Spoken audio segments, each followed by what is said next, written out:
जुनूनी इश्क पार्ट 24। रुद्र का अद्विका को अपने गोद से उतारते ही अद्विका बिना एक पल गवाए वहां से रफू चक्कर हो जाती है। अद्विका को ऐसे देख रुद्र कहता है, व्हाट द फक। वहीं अद्विका लिफ्ट से निकल सीधा भागती हुई नीचे जाती है, जहां पहले से ही रितिका खड़ी थी। यार तू कितना काम करती है जो रोज की लेट हो जाती है। अद्विका हाँफती हुई कहती है, यार वो सब छोड़, पहले जल्दी निकल यहाँ से। रितिका कंफ्यूज हो कहती है, क्यों, क्या हुआ? वो सब बाद में, निकल चल, ऐसा कह। अद्विका रितिका का हाथ पकड़ के खींचती हुई बाहर की तरफ ले जाती है। कुछ देर बाद अद्विका और रितिका दोनों टैक्सी में बैठी अपने घर की ओर जा रही थी। आसमान में अभी भी काले बादल थे जो रह रह के अचानक ही बरस पड़ते हैं। अद्विका अभी भी हाँफ रही थी। रितिका उसे घूरते हुए कहती है, अब बताएगी कि क्या हुआ है? अद्विका अपनी थूक गटक के अपना मुंह खोलती है कि अचानक ही उनकी टैक्सी में ब्रेक लगते हैं। अद्विका और रितिका दोनों घबरा जाती हैं। क्या हुआ ड्राइवर भैया? ड्राइवर तो कुछ नहीं कहता, या शायद वो इस वक्त कुछ कहने के लायक ही नहीं बचा था। 2-3 बार आवाज लगाने पर भी ड्राइवर कोई जवाब नहीं देता है। तो रितिका अद्विका का कंधा थपथपाते हुए बाहर की तरफ इशारा करती है, तो अद्विका की आंखें डर के कारण फैल जाती है। वह रितिका से बिल्कुल चिपक के बैठ जाती है। तो वहीं रितिका अद्विका को पकड़ के हनुमान चालीसा पढ़ने लगती है। एक तो काली अंधेरी रात, ऊपर से बारिश। इस अंधेरे में कुछ साफ तो नहीं दिख रहा था, पर इतना जरूर देखा जा सकता था कि सड़क पर इस वक्त अचानक ही कुछ बहुत सी लाल आंखें थी चारों ओर, मानो सब कुछ रुका हुआ था। क्योंकि इस समय जो जहां था वह वहीं जम गया था। मुंबई की सड़क पर अचानक ही हुए इस घटना के कारण पूरी सड़क पर गाड़ियों की कतार लगी थी। तभी वो सारी लाल आंखें अद्विका और रितिका के टैक्सी की ओर बढ़ने लगती हैं। ये देख अद्विका और रितिका की हालत तो पतली हो गई थी। वो आंखें जैसे जैसे आगे बढ़ रही थी, वैसे वैसे उनके आगे बढ़ने का एहसास हो रहा था, क्योंकि उन सब की तादाद कोई 1 या 2 नहीं थी, बल्कि अनगिनत थी। धीरे धीरे पास आने के कारण उन्हें साफ साफ देखा जा सकता था। वह सब काले और विशाल शरीर के भेड़िए थे। अद्विका और रितिका दोनों डर के मारे कांप रही थी। वहीं टैक्सी ड्राइवर ने अपनी पैंट गीली कर दी थी। अभी यह सब हो रहा था कि एक भेड़िया जंप कर उनके टैक्सी के बोनट पर चढ़ जाता है। ये देख अद्विका और रितिका की चीख निकल जाती है, तो वहीं ड्राइवर बेहोश हो जाता है। वह भेड़िया बहुत अजीब तरह से गुर्राते हुए बस अपने एक पंच में टैक्सी के आगे का शीशा तोड़ देता है। ये नज़ारा देखने के लिए वहाँ और भी लोग थे, पर किसी की भी इतनी हिम्मत नहीं थी कि कोई 1 इंच भी हिल सके। वह भेड़िया अपने पंजे बढ़ा टैक्सी के अंदर एंटर होता है कि तभी अचानक ही वह भेड़िया कुनमुनाते हुए जमीन पे गिरता है। तभी अद्विका भी अपना सर उठा के देखती है, जहाँ एक लंबा चौड़ा शख्स फेस पर काला मास्क और शरीर पर कॉलन ओवर कोट डाले बारिश में खड़ा था, और सारे के सारे भेड़िए उसके सामने खुद को सरेंडर कर चुके थे। अद्विका और रितिका ये सब देख रही थी कि रितिका के बगल का दरवाज़ा खुलता है और एक लंबा हाथ आगे आ रितिका को अपने कंधे पर डाल लेता है। रितिका की तो मानो सांसें ही अटक जाती हैं। वहीं अद्विका समझने की कोशिश कर रही थी अभी अभी उसके दोस्त के साथ क्या हुआ, कि तभी उसके ओर का भी दरवाज़ा खुलता है और दूसरे ही पल अद्विका की बॉडी हवा में होती है। अद्विका फिर हार्ट बीट तेज हो जाती है। वह उस शख्स के फेस को देखने की कोशिश करती है, पर वह ठीक से कुछ देख नहीं पाती। तो वह अपने डरे हुए आवाज में पूछती है, आप कौन हैं? तो अद्विका के कानों में एक धीमी और सेडेक्टिव आवाज जाती है, I am the king of the dark world and people call मी रुद्र। अद्विका ने ये जैसे ही सुना, वह वापस खुद को छुड़ाने के लिए झटपटाने लगती है कि रुद्र फिर से कहता है, झटपटाओ मत, वैसे भी आज रात मैं तुम्हें खाने वाला हूँ with my special dinner. Rudra Advika को अपने गोद में लिए तेज कदम से आगे बढ़ रहा था। वहीं रितिका को विराट ने अपने कंधे पर झूला रखा था। रितिका अपने हाथों का छोटे छोटे मुक्के बनाकर विराट के पीठ पर मारती हुई कहती है, तुम बूढ़े अंकल कहीं के ठरकी, छोड़ो मुझे, उतारो मुझे नीचे, नहीं तो मैं चिल्ला चिल्ला कर सबको बता दूंगी। रितिका के ऐसे कहते ही विराट रितिका को एक झटके से अपने कंधे से उतार आगे अपने गोद में ले लेता है।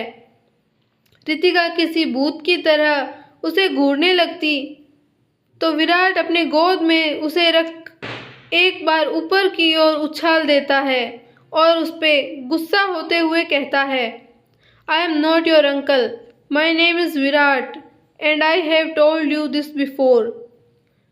इसलिए मुझे बार बार ये मत बोला करो। इतना कह वह एक नज़र रुद्र को देखता है, जो अद्विका को अपने गोद में संभाले हुए अपनी कार की तरफ जा रहा था। विराट अपनी नज़र रुद्र से हटा रितिका को घूरते हुए अपना एक हाथ बढ़ा कार का दरवाज़ा खोलता है और रितिका को अपने गोद में लिए ही बैठते हुए कहता है, मैं लॉर्ड की तरह बिल्कुल नहीं हूँ जो मुझे गुस्सा आ जाए पर तुम। विराट के इतना बोलते ही रितिका उसका कॉलर पकड़ लेती है और उस पे चढ़ते हुए कहती है, पर तुम क्या? वही रुद्र अद्विका को अपने गोद में लिए कार का दरवाज़ा खोलता है। अद्विका अभी भी खुद को छुड़ाने की कोशिश कर रही थी। रुद्र अब उसकी इस हरकत से इरिटेट हो गया था, इसलिए वह उसे कार के सीट पर लगभग फेंक देता है और उस पर झुक के अपनी डरावनी और कोल्ड वॉइस में कहता है, तुम पिद्दी सी 2 दिन की लड़की, मुझे परेशान करके रख दिया।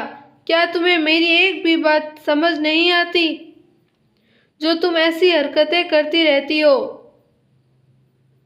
रुद्र ने ये सब अद्विका को धमकाते हुए कहा था तो अद्विका डर से सीट से चिपक जाती है और अपनी मोटी मोटी आंखों में आंसू लिए सुबकते हुए कहती है, देखो देखो, तुम मुझे ऐसे डांट नहीं सकते। अगर तुमने मुझे डांटा तो मैं ज़ोर ज़ोर से रोने लगूंगी तो यहाँ बहुत से लोग जमा हो जाएंगे और वह सब तुम्हें। अद्विका ने अभी इतना कहा था, रुद्र उसके बगल में बैठे उसे घूरते हुए कहता है, और वह सब क्या?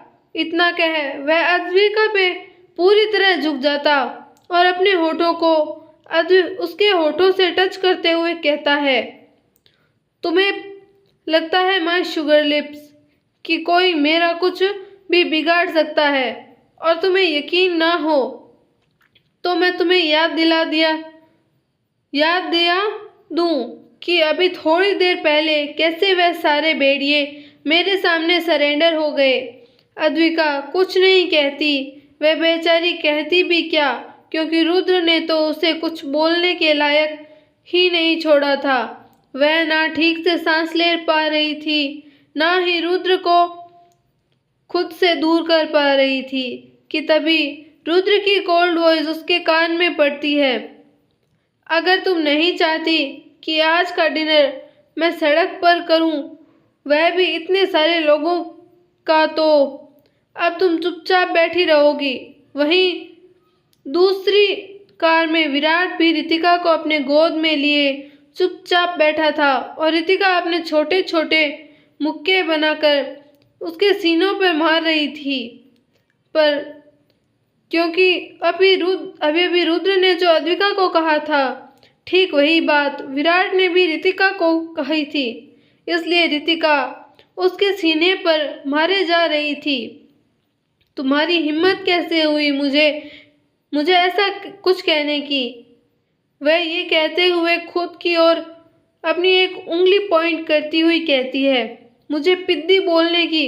तुम जानते नहीं हो मैं ताइक्वांडो में ब्लैक बेल्ट हूँ। विराट को रितिका के बात पर हंसी आ जाती है तो रितिका अपना मुंह बनाती हुई कहती है, तुम हंस क्यों रहे हो? कार को रोकने के लिए बोलो और मुझे जाने दो अब। रितिका ऐसा बोल विराट के गोद से उतर के साइड हो जाती है, पर विराट को रितिका की ये हरकत पसंद नहीं आती। वह उसे वापस अपनी गोद में बैठा लेता है। रितिका कुछ बोलती कि उससे पहले ही विराट उसके होठों पे अपनी एक उंगली रखता है और उसे चुप रहने का इशारा करता है और ड्राइवर को कार की पार्टीशन ऑन करने को बोल रितिका को सीट पर लेके लेट जाता है। रितिका की तो दिल की धड़कनें बढ़ गई थी।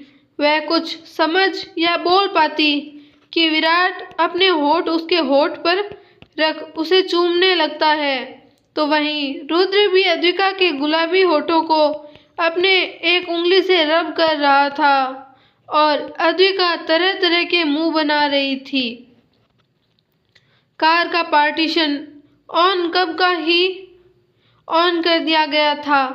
अद्विका उसे अपनी हेजल आंखों से घूर रही थी।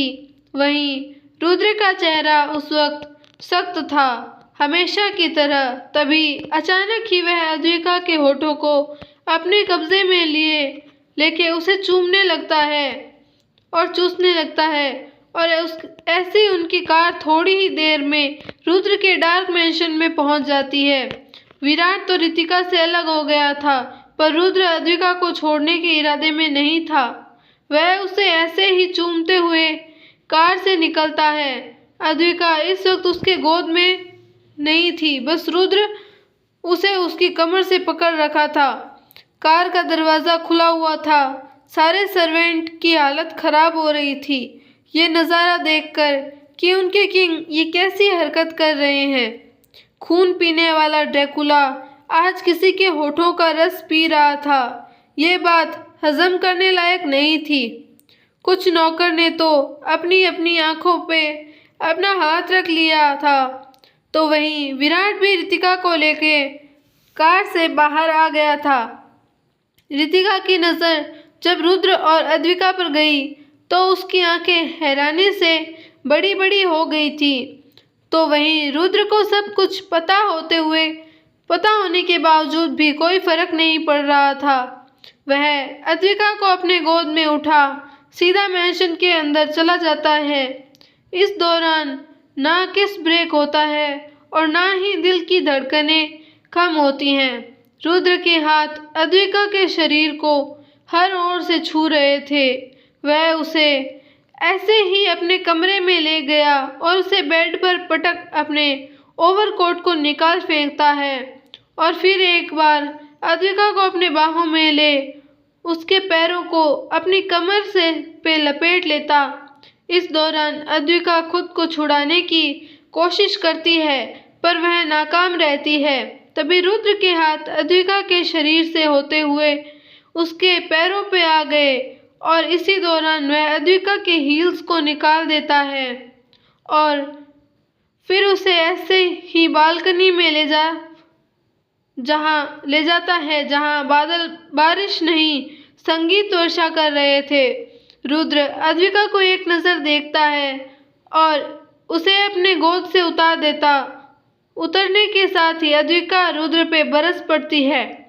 तुमने मुझे समझ क्या रखा है? तुम्हारा जो मन में आएगा क्या तुम वही कर दोगे?